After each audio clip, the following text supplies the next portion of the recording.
Hello friends, आज की हमारी नई कहानी है वाह पापा दोस्ती हो तो आप जैसे। अनीता घर की नई नवेली बहू, जिसके ब्याह को अभी 18 माह हुए थे, घूंघट किए घर के बाहर गेट पर कूड़े वाली गाड़ी में कचरा फेंक रही थी।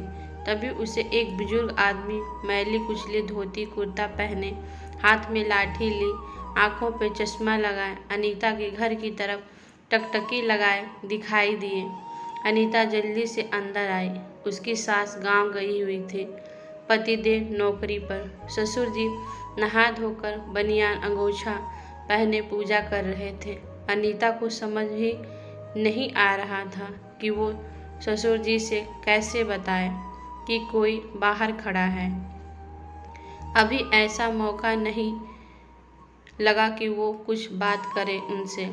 ससुर माँ हमेशा मौजूद रहती, वही सब बातें नरेश जी को तक पहुंचा देती।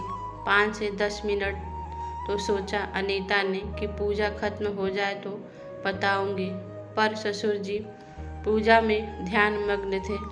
उसने 2-3 बार दरवाजे पर आवाज़ की। नरेश जी ने पूछा, कोई काम है बहू? अनीता घूंघट में धीमी आवाज़ में बोली, वो पापा बाहर कोई खड़ा है।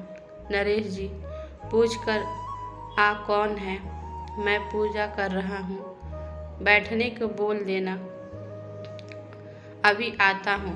अनीता, पापा मैं कैसे? नरेश जी, बावरी है क्या? हमारे बाद सब तुझे ही संभालना है, जमाना बदल गया है, जा पूछ कर आ। अनीता जल्दी से बाहर गई। अभी वो बुजुर्ग दोनों हाथों में लाठी पकड़े दरवाजे को ही देख रहे थे। अनीता, नमस्ते अंकल जी। आप कौन? अंदर आ जाइए।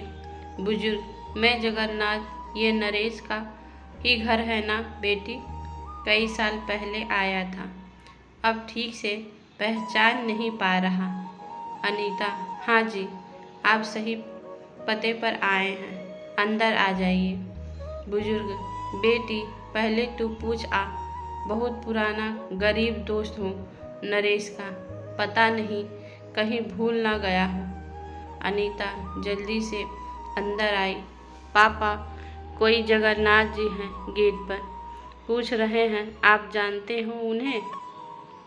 नरेश जी जैसे हाल में थे वैसे ही रफ्तार से दौड़ते हुए गेट पर आए।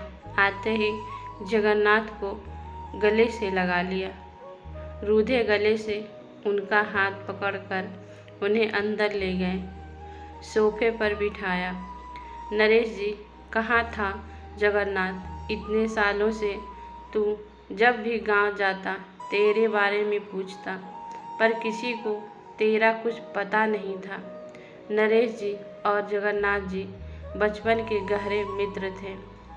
नरेश जी जात से पंडित और जगन्नाथ जी शूद्र, पर कभी नरेश जी के घर वालों ने उनकी गहरी दोस्ती के कारण भेदभाव नहीं किया। जगन्नाथ जी का नरेश जी के घर आना जाना था। दोनों को नरेश जी का अम्मा एक ही थाली में खाना देती।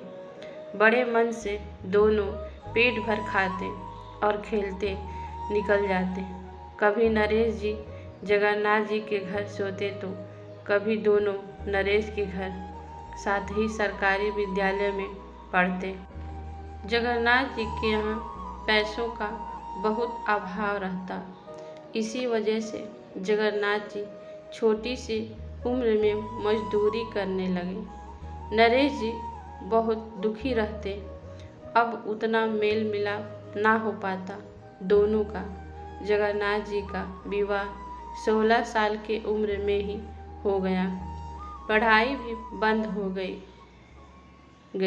क्योंकि अपनी पत्नी के लिए भी 2 वक्त की रोटी का प्रबंध जो करना था। पर नरेश जी उनके घर आते जाते रहते, दोस्ती में कोई भी कमी नहीं आई थी। पर अब नरेश जी को परिवार वालों ने 18 वर्ष की उम्र में बाहर पढ़ाई के लिए भेज दिया। दोनों दोस्त बिछड़ते समय राम लक्ष्मण की तरह रोए। फिर दोनों का साथ छूट गया। नरेश जी पढ़ लिख कर बड़े अधिकारी बन गए। जगन्नाथ जी पत्नी बच्चों की रोटी का प्रबंध करने के लिए दिन रात जो काम मिलता करते रहे। नरेश जी के शहर के घर में एक बार जगन्नाथ जी अपने प्रिय मित्र से मिलने आए थे, पर उस समय नरेश जी नौकरी के काम से बाहर गए हुए थे। पूछकर गेट से ही लौट गए थे। जगन्नाथ जी, नरेश, तुझे तो पता है मैं पढ़ा लिखा तो नहीं हूँ। जब तक शरीर ने साथ दिया मजदूरी करता रहा, पेट भरता रहा सबका। उमा पत्नी भी लोगों के यहाँ काम करती, पर जब बुढ़ापे में शरीर में काम करने की शक्ति ना रही तो बच्चे अपने पत्नी बच्चों को लेकर निकल गए। रह गए मैं और उमा। दोस्त, बड़ी उम्मीद से आया हूँ तेरे पास। तेरे महल जैसे घर में पैर रखने की भी हिम्मत नहीं हो रही थी कि कहीं मेरे पैरों से मैला ना हो जाए। जगन्नाथ जी बिलख पड़े। नरेश जी ने कस के जगन्नाथ जी का हाथ पकड़ा। बोल यार, मेरा दिल बैठा जा रहा है, कुछ तकलीफ है? जगन्नाथ जी, उमा अब नहीं बचेगी। मेरी उमा बहुत बीमार है, खाना पीना सब छोड़ दिया है, फिर भी उम्मीद से उसे लिए इधर उधर सरकारी अस्पतालों में भटकता रहता हूँ। उसे अपनी आँखों के सामने तड़पता नहीं देख सकता। नरेश, बोलते बोलते जगन्नाथ जी की सांस फूलने लगी। अनीता तुरंत नाश्ता पानी लेकर आई। नरेश, कहाँ है भाभी? कहाँ छोड़ आया उन्हें ऐसी हालत में? जगन्नाथ जी, वह चौराहे पर बैठा आया हूँ। ये सरकारी अस्पताल भी महंगी दवाइयों के पैसे लेते हैं, मैं कहाँ से लाऊं? नरेश जी चुपचाप चल दिए। जब तक तू कुछ खा पी ले, मैं कपड़े बदल कर आया।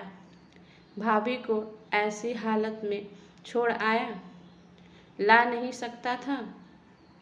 जगन्नाथ जी, मुझे बुरा ना लगे तो मैं ये खाना अपनी धोती में बांध लूं? उमा जब कुछ खाएगी तभी मैं उसके साथ कुछ खा लूँगा। सिसकने लगे। नरेश जी भी भारी आवाज़ में बोले, अनीता बेटा, जरा खाना पीना डिब्बे में पैक कर दें, हम भाभी को लेने जा रहे हैं। अपनी मम्मी सासू माँ को फ़ोन कर देना, शाम तक आ जाएं। सभी को भाभी की सेवा करना है, वो यहाँ से बिल्कुल ठीक होकर ही जाएंगी। अनीता, जी पापा, अभी लाई खाना। नरेश जी ने ड्राइवर से गाड़ी निकलवाई। जगन्नाथ जी का हाथ पकड़ बैठाया। अनीता ने भी दोनों पैरों छुए। जगन्नाथ जी ने धोती से मुड़ा हुआ 50 का नोट निकाला। अनीता के सर पर हाथ रख उसके हाथ में थमा दिया। बेटा, तेरे इस गरीब ससुर पर बस यही है देने के लिए, स्वीकार कर लेना। दोनों दोस्त निकल गए, एक बेजान औरत में जान फूंकने। अनीता की आंखें भी ये दृश्य देख नम हो गई। वे मन ही मन सोच रही कि पापा जी कहाँ इतने संपन्न, फिर भी अपने गरीब दोस्त से कोई भेदभाव नहीं किया। दोस्ती हो तो ऐसे। दोस्तों, अगर आप लोगों को हमारी कहानी अच्छी लगी तो प्लीज़ लाइक करें, कमेंट करें और चैनल पर नए हैं तो चैनल को सब्सक्राइब करें। धन्यवाद।